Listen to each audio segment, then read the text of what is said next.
I'm Robert George, McCormick Professor of Jurisprudence and Director of the James Madison Program, American Ideals and Institutions at Princeton University. And I'm Nadine Strossen, Emerita Professor of Law at New York Law School and Senior Fellow with FIRE, the Foundation for Individual Rights and Expression. We're both delighted to be joining with ACTA and with ASA in order to hold up the fight for free speech. We believe universities should be truth-seeking institutions, and institutions that teach students, not indoctrinate them. But to do that, there has to be a culture of freedom on campus. Students need to be free and feel free to speak their minds. Faculty members need to be free and feel free to engage in robust exchanges with each other and with their students.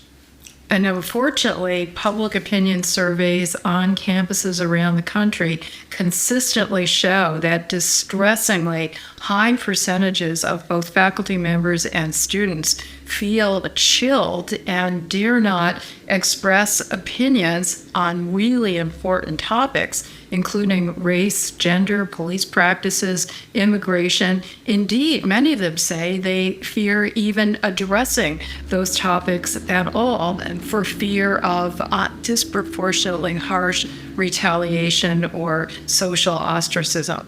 Unfortunately, facts and evidence show that those fears are justified.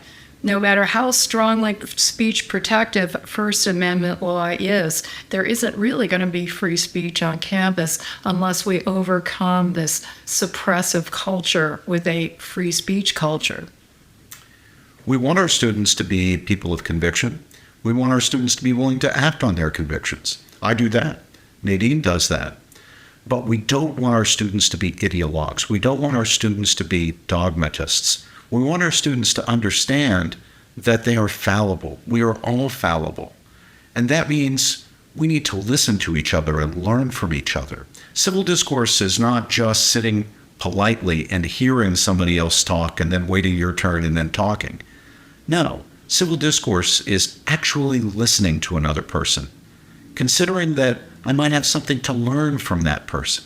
Even if I think they're wrong, perhaps I'm the one that's wrong. Or even if I'm not wrong, perhaps I have something to learn. I could deepen my understanding of the truth by engaging with somebody who has a different perspective. So if we're going to be truth seekers, and if we're going to encourage our students to be truth seekers, we have to be the kinds of people who are not only willing to challenge others, but willing to be challenged in a spirit of learning.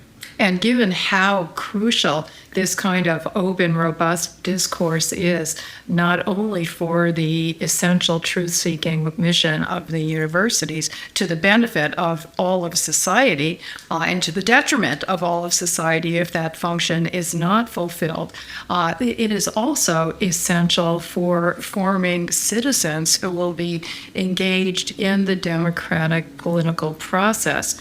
And this is why we are so grateful to ACTA and ANSA for being such leaders on this important front, where we have seen that too many so-called leaders of universities do not, in fact, exercise leadership in support of free speech, but rather too often succumb to pressures of the mob.